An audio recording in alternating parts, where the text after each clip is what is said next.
नमस्कार दोस्तों, मैं केसी साहू सर आप सबका स्वागत करता हूं आपका ही अपना चैनल केसी सर के क्लासेस में। दोस्तों, यदि आपको रसायन समझना है तो आज का वीडियो बहुत ही खास होने वाला है, क्योंकि आज हम क्रिस्टल, जी हां, क्रिस्टल के बारे में पढ़ने वाले हैं। और क्रिस्टल में जो यूनिट सेल होता है, जी हां, एकीक कोशिका जिसको बोलते हैं, इसके बारे में आज हम बहुत ही विस्तार से और बहुत ही सरल तरीके से पढ़ेंगे, जो आपको समझ आएगा ही आएगा। तो दोस्तों, अभी तक आपने यदि हमारे चैनल को सब्सक्राइब नहीं किया है तो प्लीज हमारे चैनल को सब्सक्राइब कीजिएगा और बेल आइकन को प्रेस करके ऑल को टच कीजिएगा, ताकि हमारे सभी वीडियो का नोटिफिकेशन आपको मिलता रहे। दोस्तों, यदि किसी भी पॉइंट को आपको समझना है तो वीडियो को अंत तक देखना है दोस्तों। और यदि आपको लगता है कि कोई और पॉइंट पर आपको बात करनी है तो प्लीज मुझे कमेंट कीजिएगा। तो आइए दोस्तों, देखते हैं यूनिट सेल। तो यूनिट सेल को पढ़ने से पहले हमको देखना पड़ेगा क्रिस्टल। क्रिस्टल किसे कहते हैं? क्रिस्टल मीन्स होता है जालक। तो क्रिस्टल क्या है? ये 3 डायमेंशनल स्पेस में, मतलब त्रिविम क्षेत्र में, और जब भी हम 3D की बात करते हैं, 3 डायमेंशनल की बात करते हैं, तो उसमें 3 चीजें होती हैं, लंबाई, चौड़ाई और ऊंचाई। तो कोई वस्तु जो है 3 डायमेंशनल में जब जगह घेरता है तो वो एक निश्चित इकाई को पुनरावृत्ति करता है। ध्यान से सुनिएगा, क्रिस्टल जालक किसे कहते हैं? त्रिविम क्षेत्र में किसी निश्चित यूनिट का बार बार पुनरावृत्ति होने से जो जालक बनता है उसे ही हम क्या कहेंगे? क्रिस्टल जालक कहेंगे। अब इसका मतलब यह है कि क्रिस्टल जालक में कोई ना कोई ऐसा चीज है जिसका बार बार पुनरावृत्ति होता है, तो उन्हें ही क्या बोलते हैं? क्रिस्टल जालक बोलते हैं। तो उसको इंग्लिश में बोलते हैं क्रिस्टल इलेक्ट्रिक। ठीक है, तो इनको आप लोग याद रखिएगा। अब उदाहरण के लिए आपको समझना है कि वो होता कैसे है, तो मैं आपको उदाहरण दिखाता हूं। जैसे ये आपके पास एक क्यूब दिख रहा होगा, तो मान लीजिए ये क्यूब जो है एक क्रिस्टल जालक है। ठीक है, तो इसमें कोई ना कोई एक आकृति है जिसका बार बार पुनरावृत्ति हुई है। ठीक है, तो ये एक पूरा क्या है? एक क्रिस्टल जालक है। अब इस क्रिस्टल जालक में 2 चीजें होती हैं, एक जालक बिंदु होता है। अगर क्रिस्टल जालक है तो जालक बिंदु होगा। तो जालक बिंदु किसे कहेंगे?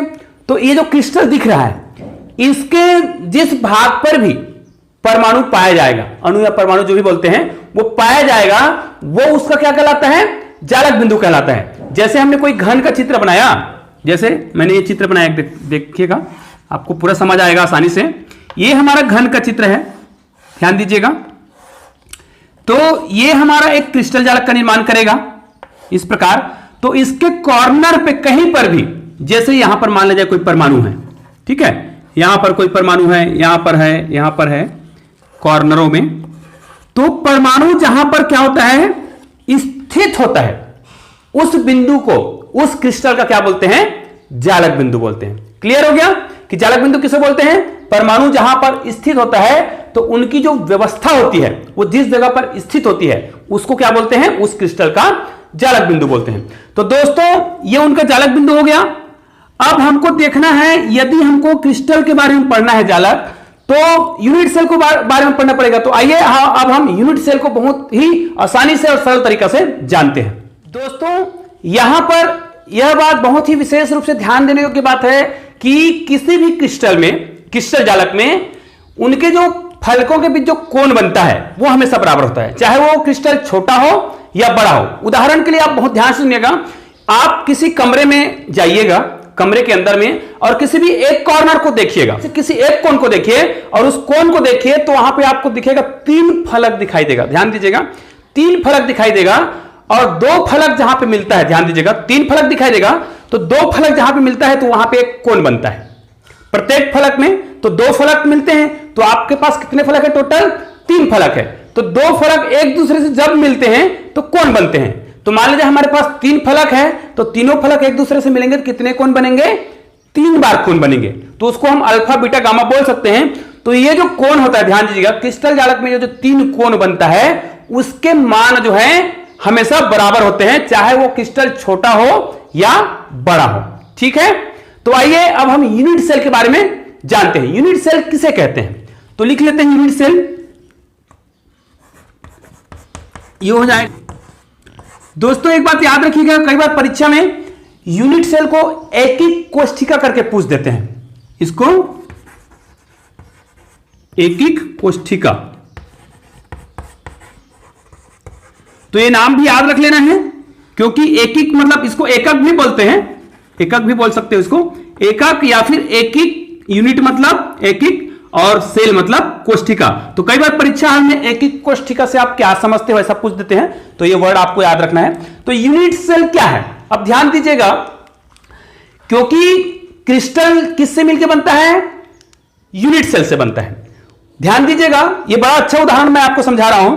मान लीजिए आप सोच लो एक छोटा सा चबूतरा बनाना है, तो छोटा सा चबूतरा बनाने के लिए एक निश्चित यूनिट को बार बार पुनरावृत्ति करेंगे, तो जिसकी बार बार पुनरावृत्ति होगी वही क्या कहलाएगा, यूनिट सेल। उदाहरण के लिए एक छोटा चबूतरा बना रहे हो, तो छोटा चबूतरे में मान लीजिए हम एक ईंट को बार बार लगा रहे हैं, सेम आकार की ईंट को बार बार पुनरावृत्ति करने से हमारे पास एक छोटा सा चबूतरा बनेगा। तो वो जो एक यूनिट है वो कौन सा यूनिट, जिनको बार बार पुनरावृत्ति करें, मतलब हमने किसको बार बार पुनरावृत्ति किए, ईंट को किए, इसका मतलब वो ईंट हमारा क्या कहलाएगा, यूनिट सेल कहलाएगा। उदाहरण के लिए तो मान लीजिए हमारे पास एक क्यूब है, देखो, तो ये क्यूब क्या कहलाएगा, फिलहाल तो ये चूंकि इसमें यूनिट सेल मिल चुका है, बहुत बार यूनिट सेल का पुनरावृत्ति हुआ है, तो ये क्या कहलाएगा, ये क्रिस्टल जालक कहलाएगा। तो इसमें से कोई एक भाग, ठीक है, यदि कोई एक भाग को निकाल दिया जाए, जैसे मैं निकाल के बता रहा हूं, देखो ये एक भाग को हमने निकाल लिया, तो देखो ये देखो क्या ये घन का आकार का है, देखो सब तरफ से देख लो, ये एक घन का आकार है क्या। अब इसको देखो, क्या ये भी एक घन का आकार है, बिल्कुल एक घन है। इसका मतलब जब हमने घन को बार बार पुनरावृत्ति किए, देखो यहां पर 1 2 ऐसे बहुत सारे घन मिला हुआ है, इनको बार बार पुनरावृत्ति किए तो अंत में हमको क्या मिला, देखो एक पुनः एक बड़ा सा घन मिला। एक यूनिट सेल को मिलाने से, बार बार मिलाने से हमारे पास क्या मिला, एक बड़ा सा जालक मिला, जिसको हम क्या बोल सकते हैं, क्रिस्टल जालक। तो जिसका बार बार पुनरावृत्ति हुई, ध्यान दीजिएगा, इसमें जिनका बार बार पुनरावृत्ति हुई, किसका हुआ, इसका, तो ये क्या कहलाएगा, यूनिट सेल कहलाएगा। मतलब किसी भी क्रिस्टल जालक में जिसकी बार बार पुनरावृत्ति होने से क्रिस्टल जालक का निर्माण होता है, वही क्या कहलाता है, वही जो है उसका यूनिट सेल कहलाता है, जिसको हम क्या बोलते हैं, एकिक कोष्ठिका भी बोलते हैं। ठीक है, आइए यूनिट सेल कितने प्रकार के होते हैं उनको हम लोग बहुत ही विस्तार से पढ़ते हैं। आइए दोस्तों हम क्यूबिक सेल के बारे में चर्चा करते हैं। जी हां, क्यूबिक सेल जिसको शॉर्टकट में एससीसी बोलते हैं, और ये बहुत ही महत्वपूर्ण है, बहुत सारे कंपटीशन में ये आता है कि एससीसी क्या है, मतलब सरल, मतलब सिंपल क्यूबिक सेल। इसको हिंदी में क्या बोलते हैं, इसको बोलते हैं सरल घनीय सेल।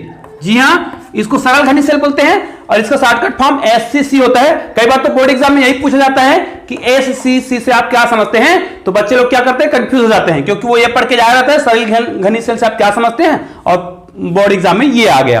तो ध्यान दीजिएगा, ये आपको याद रखना है। तो सरल घनीय सेल क्या कहलाता है, तो सरल घनीय सेल को हम समझेंगे कैसे, इसके लिए क्या करना पड़ेगा आपको, आप अपने घर के किसी कमरे में जाइए, सेंटर में खड़े हो जाइए, और आप देखिए कि आपके उस कमरे में कितने कोण बने हुए हैं। उस कमरे में आप खड़े होइए, फिर आप देखिए 8 कोण दिखाई देगा, तो परमाणु जो है वही कोणों पर स्थित होता है। किसमें, सिंपल क्यूबिक सेल में परमाणु कहां पर स्थित होगा, केवल कोणों पर। ध्यान दीजिएगा, कोण की बात कर रहा हूं, जितने कोण होंगे उस कोण पर ही परमाणु क्या होता है, स्थित होता है। तो इस प्रकार का जो सेल होगा उसे क्या बोलेंगे, सिंपल क्यूबिक सेल, जहां पे परमाणु केवल कोणों पर स्थित होता है। तो आइए एक घन बना के देखते हैं। मान लीजिए हमने यहां पर एक घन का चित्र बनाया, ठीक है, और उसके बाद इसको जब और घन बनाएंगे, जब 3D में कन्वर्ट करेंगे, 3 डायमेंशनल बनाएंगे, जिसमें लंबाई, चौड़ाई और ऊंचाई होता है, तब वो क्या बन जाता है, ये यूनिट सेल बन जाएगा। ठीक है, ये आपका बन गया सिंपल क्यूबिक सेल। कब कहलाएगा, जब परमाणु जो है केवल कहां पर स्थित हो, कॉर्नर पर। तो उस कमरे में आप लोग कोई डाइस अभी मैंने आपको दिखाया था, उसमें कितने कोण होते हैं, किनारे नहीं बोल रहा हूं, कोण। ये देखो, तो ये आपका एक क्यूब है, ऐसा ही है। अब एक निकालते हैं तो यूनिट सेल हो जाता है, ये क्रिस्टल जालक है, तो इसके कॉर्नर पे परमाणु होंगे। ध्यान दीजिएगा, इसकी बात करते हैं, ये हमारा यूनिट सेल है। ठीक है, तो इस यूनिट सेल के कितने कोण हैं, 1 2 3 4 हो गया। वैसे इधर भी आएंगे 5 6 7 और 8। तो इस 8 कॉर्नर पर क्या होंगे, परमाणु होंगे। तो इस प्रकार के जब परमाणु स्थित होता है, केवल कोनों पर स्थित होता है, तब उसको हम क्या बोलते हैं, सिंपल क्यूबिक सेल। अब ध्यान दीजिए कि इस परमाणुओं का, मतलब जितने परमाणु पाया गया है, उस परमाणु का कितना भाग एक यूनिट सेल को प्राप्त होता है। ये बहुत ही महत्वपूर्ण है, कई बार बच्चे इसको नहीं समझ पाते हैं। तो दोस्तों आइए इसको मैं बहुत ही सरल तरीका से एक प्रैक्टिकल के माध्यम से समझाता हूं। आइए मोबाइल स्क्रीन पर देखते हैं। आइए दोस्तों, सरल घनी सेल में परमाणुओं का कितना भाग मिलता है उसको जानने के लिए हम मान ले जाते हैं कि हमारा एक यूनिट सेल है। जी हां, यूनिट सेल है। तो यूनिट सेल के कॉर्नर पे ध्यान दीजिएगा, ये हमारा एक घन है, तो ये उसका कॉर्नर है। ध्यान दीजिएगा, ये उसका कॉर्नर है, ये वाला। तो इस कॉर्नर पर प्राप्त होने वाले जो परमाणु का भाग है उसको हम कैलकुलेट करेंगे। तो हर कॉर्नर पर यहां पर एक परमाणु पाया जाता है, तो हम मानते हैं कि एक घन है, तो ऐसे 4 घन को मिलाते हैं। ध्यान दीजिएगा इस प्रकार। तो चारों घन के कॉर्नर पर एक परमाणु होगा, तो वो परमाणु मान ले जाए ये है। ठीक है, ये देखो यहां पे रख दिए। तो अभी आपको क्या समझ आया, एक परमाणु को सभी जो यूनिट सेल है, चारों यूनिट सेल जो है उसको डिवाइड कर रहा है। मतलब अभी एक परमाणु को चारों यूनिट सेल भाग कर रहे हैं, बांट रहे हैं। तो क्या इसके ऊपर और ऐसे यूनिट सेल रखा जा सकता है? रखा जा सकता है। देखो एक यूनिट सेल इसके ऊपर में रखा जाएगा, ये देखो एक यूनिट सेल यहां पे रखा जाएगा। तो अभी उस एक परमाणु को कितने यूनिट सेल ने बांटा? तो 4 नीचे में थे, 2 ऊपर में हो गए, तो 6 हो गए। उसी प्रकार फिर यहां पे रखेंगे और फिर यहां पे रखेंगे। ये देखो टोटल कितने यूनिट सेल हमने रख लिए? 8। मतलब क्या उसके बाद यदि मैं कहीं पे और यूनिट सेल रखूं, मान लीजिए मैं यहां बगल में रखता हूं या इसके ऊपर में रखता हूं, तो क्या वो यूनिट सेल को उस परमाणु का भाग मिलेगा? बिल्कुल नहीं मिलेगा। तो उस यूनिट सेल मतलब इस एक यूनिट सेल को ध्यान दीजिएगा, इस एक यूनिट सेल को उस परमाणु का कितना भाग मिला? तो कितना भाग मिला? जितना भाग आपको दिख रहा है हरे कलर में, छोटा सा भाग दिख रहा है, उतना भाग ही मिला। मतलब एक परमाणु को हम कितना भाग करेंगे? इसका 8 भाग करेंगे, और उस 8 भाग का एक भाग एक यूनिट सेल को मिल रहा है। इसका मतलब आपको बहुत ही आसानी से समझ आया होगा कि कॉर्नर पर पाए जाने वाले परमाणुओं का कितने यूनिट सेल द्वारा? 8 यूनिट सेल द्वारा उसका डिवाइड होता है। मतलब इस परमाणु का कितना भाग मिलेगा? 1/8वां भाग। तो वैसे ही सभी कॉर्नर पे पाए जाने वाले, कोनों पर पाए जाने वाले परमाणु का 8 यूनिट सेल द्वारा क्या होता है? विभाजन होता है। तो इसका मतलब यह है कि प्रत्येक परमाणु जो है 8 टुकड़ों में बैठता है, मतलब 8 जगह डिवाइड होता है। तो इनका एक बहुत आसानी सा सूत्र होता है, वो ध्यान दीजिएगा। ये सिंपल क्यूबिक सेल में उनको कितना भाग प्राप्त होता है। और ध्यान दीजिए दोस्तों, ये सूत्र बहुत ही महत्वपूर्ण सूत्र है, तो इस सूत्र को याद करिएगा। इसका एक सूत्र होता है, यहां पे मैं लिख देता हूं, एससीसी में यूनिट सेल को प्राप्त, यूनिट सेल को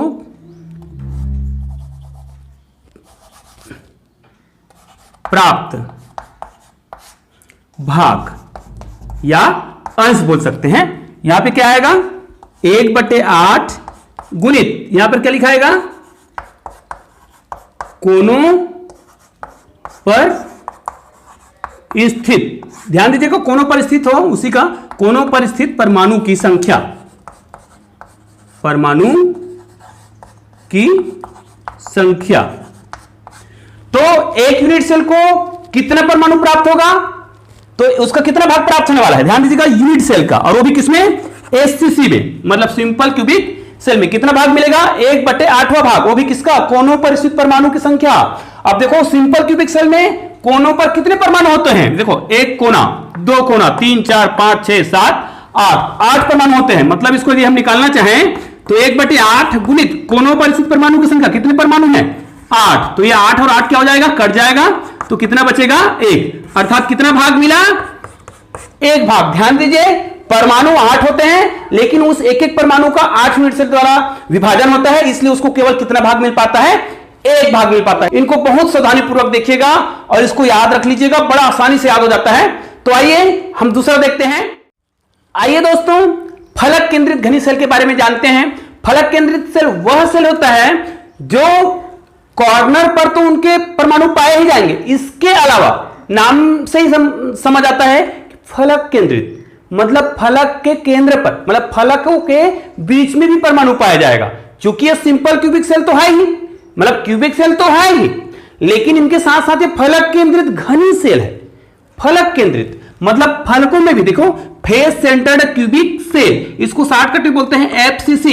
इनके शॉर्टकट फॉर्म और फुल फॉर्म दोनों ही याद रखना, बहुत ही महत्वपूर्ण है। इनको हिंदी में बोलते हैं फलक केंद्रित घनी सेल। तो इसका मतलब क्या है?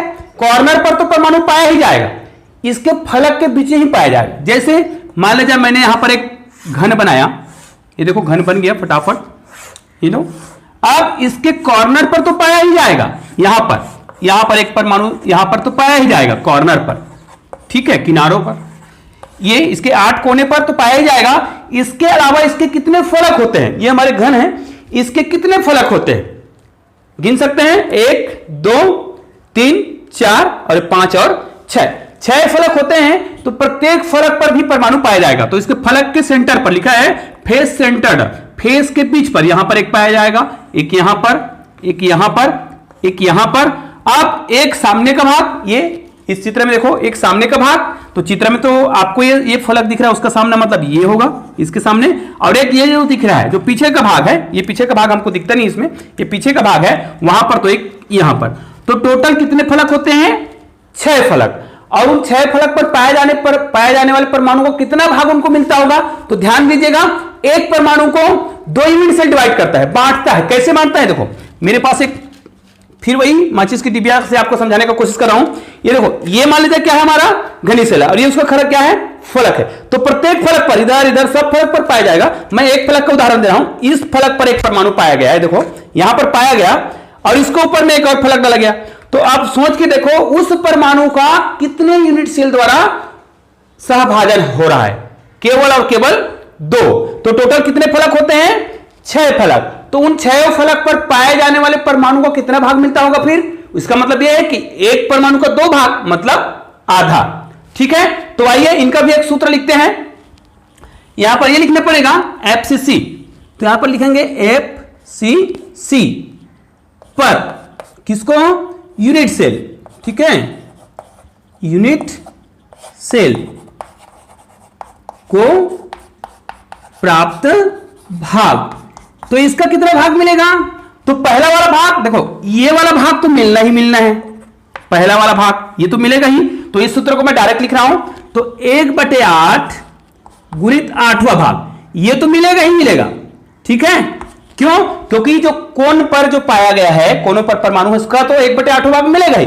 उसके अलावा जो यहां पर पाया गया है फलक पर, उसका कितना भाग मिलेगा, आधा भाग। तो यहां पर एक चीज और जुड़ जाएगा, 1/2 गुणित, यहां पर लिखेंगे फलक के केंद्र पर परमाणु, ठीक है, की संख्या। यह याद रखना है, 1/8 गुणित 8 और 1/2 गुणित फलक के केंद्र पर पाए जाने वाले परमाणुओं की संख्या। तो यहां पर देखो मतलब फेस सेंटर्ड क्यूबिक सेल में टोटल कितना भाग मिलता होगा, तो 1/8 तो ये हो गया, 1/8 गुणित 8 ये वाला, प्लस 1/2, और फलक के केंद्र पर तो कितने फलक होते हैं, 6, और उसका कितना भाग मिलता है, आधा भाग, 1/2। ये देखो, तो ये कट जाएगा, 8 और 8 तो कटा, 1 आया, और 2 तिया 6, तो टोटल कितना आया, 1 + 3, तो टोटल कितना आ गया, ये देखो 3 और 1 कितना हो गया, 4। तो इसका मतलब फेस सेंटर्ड क्यूबिक सेल में परमाणु का कितना भाग मिलता है, 4 भाग मिलता है, ठीक है दोस्तों।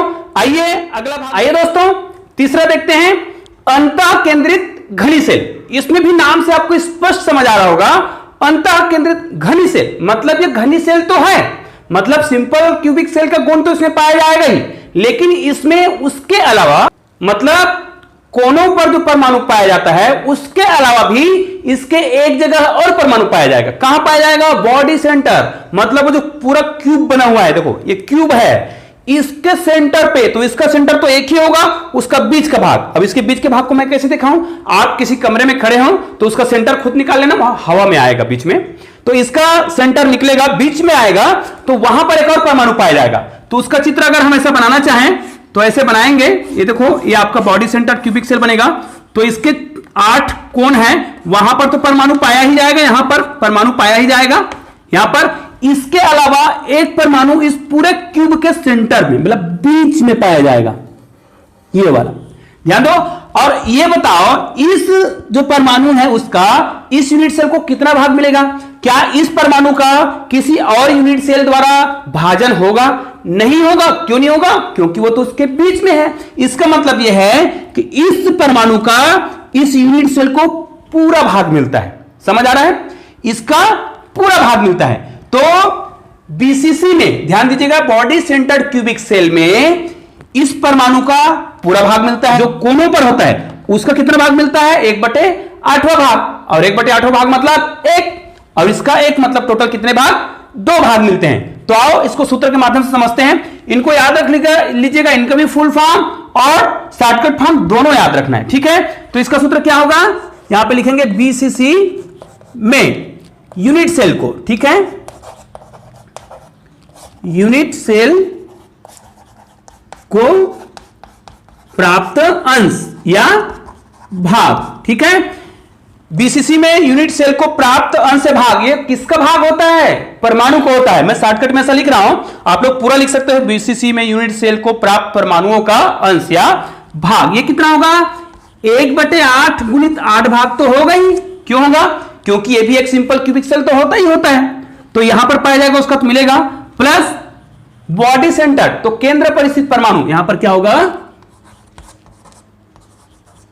केंद्र पर स्थित परमाणु, ठीक है, का पूरा भाग मिलेगा। तो इसको जब हल करेंगे तो कितना आएगा? 1/8 गुणित 8 का ही तो कट जाएगा और प्लस 1 आएगा, क्योंकि केंद्र पर तो 1 ही होता है। तो यहां का कितना आ गया? 1, और प्लस कितना? 1, और 1 और 1 कितना आ गया? 2। तो टोटल कितने भाग प्राप्त होते हैं? बॉडी सेंटर क्यूबिक सेल में उस परमाणु का 2 भाग प्राप्त होता है, क्योंकि कॉर्नर का विभाजन होता है और इसका विभाजन नहीं होता है। इसके अलावा दोस्तों एक और फार्मूला है जो बहुत ही महत्वपूर्ण है, जो अक्सर बुक में नहीं दिया रहता है और उसका हम परीक्षा में कैलकुलेशन करते समय गड़बड़ी करते हैं। तो आइए वो सूत्र मैं बता देता हूं, बहुत ही महत्वपूर्ण है, ध्यान से देखिएगा। ये दोस्तों एक आखिरी सूत्र जो बहुत ही महत्वपूर्ण सूत्र है, जो आपको बुक में शायद नहीं मिलेगा, तो इसको देखिएगा, बहुत सावधानी पूर्वक देखिएगा, बहुत आसानी से समझ आएगा आपको। मान लीजिए हमारे पास कोई घन है, क्यूबिक सेल है, और इसके कॉर्नर पर तो पाया ही गया है। देखिए ध्यान दीजिएगा, इसको बहुत आसानी से समझ आएगा आपको। आपके जो सारे कोण हैं उस पर तो परमाणु पाया गया, इसको कौन सा सेल कहा गया? Simple cubic cell. और इसके फलकों पर भी पाया गया, 6 फलक थे उस पर पाया गया, उसको क्या बोला गया? Face centre cubic cell. एक केंद्र पर भी पाया गया, उसको कौन सा सेल कहा गया? बॉडी सेंटर क्यूबिक सेल कहा गया। और एक चीज छूट गया है, तो ध्यान दीजिएगा, किसी भी घन में कितने किनारे होते हैं? अब किनारे की बात करते हैं। ये हमारे घन है, इसके कितने किनारे होते हैं? किनारे अगर आपको समझना है तो वही कमरा वाला सिस्टम, आप एक कमरे में खड़े होइएगा और किनारों को गिनिएगा। किनारे समझ आ रहा है ना? किनारा भुजा को बोलते हैं। उन किनारों को गिनिए, एक कमरे में कितने किनारे हैं। तो ये देखो, ये मान ले जाए, अब कमरा वर्गाकार ही होना चाहिए, वर्गाकार या घनाभ आकार का हो तभी करना। तो ये देखो इसमें कितने किनारे हैं? 1 2 3 4, ठीक है। और इधर फिर गिनेंगे, 4 तो ऐसे हो गया, और इधर भी 4 और इधर भी 4, तो टोटल कितने होते हैं? 12। हमेशा याद रखना है, कई बार तो एक क्वेश्चन पूछ दिया जाता है प्रतियोगी परीक्षाओं में कि एक घन में कितने फलक, कितने किनारे और कितने कोण होते हैं। तो ध्यान दीजिएगा, 6 फलक होते हैं, 8 कोण होते हैं और 12 किनारे होते हैं, ठीक है। तो अगर किनारों के मध्य में भी परमाणु पाया जाए, मतलब यहां पर एक परमाणु पाया जाए, यहां पर एक पाया जाए, तो यहां पर और यहां पर पाया जाए, उसी प्रकार सभी किनारों के मध्य में यदि एक परमाणु पाया जाए तो टोटल कितने परमाणु हो जाएंगे? 12 परमाणु और हो जाएंगे। तो किनारों पर जो परमाणु पाया जा रहा है उसका कितना भाग मिलता है उसको ध्यान दीजिएगा। तो यहां पर लिख लेते हैं, यहां पर लिखते हैं यूनिट सेल को प्राप्त, ये प्राप्त है, प्राप्त परमाणु का भाग, ये कितना होगा? ये होगा 1/4, 1/4 है, अभी समझाऊंगा। गुणित यहां पर लिखेंगे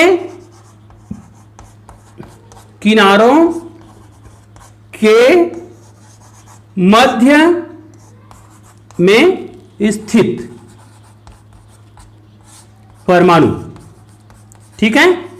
ये किनारों के मध्य में स्थित परमाणु की संख्या होती है। अब 1/4, अब किनारों के मध्य, ये देखो, इस किनारों के मध्य में कौन है? ये, इस किनारों के मध्य में ये, इस किनारों के मध्य में ये, तो यहां पर ऐसा ही लिखना है, किनारों के मध्य में स्थित परमाणु की संख्या। तो टोटल देख लो कितने किनारे हैं हमारे पास? 12 किनारे हैं। तो 1/4 गुणित 12, तो टोटल 4 तिया 12, अर्थात किनारों पर जो परमाणु है उसका कितना भाग प्राप्त होता है? 3 भाग ही प्राप्त होता है। यदि आपको ऐसा समझ नहीं आया हो तो मैं आपको थोड़े से स्क्रीन में समझाता हूं, फिर उसके बाद समझाइए। दोस्तों देखते हैं कि किनारों पर जो परमाणु पाया जाता है उसका चौथा भाग ही क्यों प्राप्त होता है। मान लीजिए हमारा ये यूनिट सेल है और ये वो परमाणु है जो उसके किनारे पर पाया जाता है। ये देखो ये किनारे पर पाया गया है, तो इसका चौथा भाग क्यों मिलता है? तो ये देखो ये किनारों के मध्य में पाया गया है, तो ये परमाणु इसके नीचे में आ जाएगा, मतलब इसका 2 भाग तो ऐसे हो गया। क्या इसके ऊपर में हम एक और परमाणु रख सकते हैं? बिल्कुल रख सकते हैं। ये देखो ऐसा, और एक रख सकते हैं। क्या इसके अलावा हम इसमें और कोई परमाणु रख सकते हैं? यूनिट सेल रख सकते हैं। क्या इसके ऊपर हम कोई भी और यूनिट सेल रख सकते हैं? नहीं रख सकते हैं। तो ये देखो उस एक परमाणु का कितने यूनिट सेल द्वारा भाजन हो रहा है? 4। देखो ये निकाल दिया, 1 2 और ये यहां पे 3 लगा था और ये चौथा। तो दोस्तों इसी के आधार पर एक परमाणु का 4 भाग में विभाजन होता है। तो दोस्तों अब आपको बिल्कुल समझ आ गया होगा कि किनारों के मध्य में जो परमाणु पाया जाता है उसका 4 भाग ही क्यों प्राप्त होता है। तो दोस्तों आज का वीडियो आपको पसंद आया होगा तो प्लीज लाइक कीजिएगा और शेयर कीजिएगा और प्लीज मुझे कमेंट करके बताइएगा ताकि मैं आप लोगों के लिए और ऐसी अच्छी वीडियो ला सकूं। धन्यवाद दोस्तों।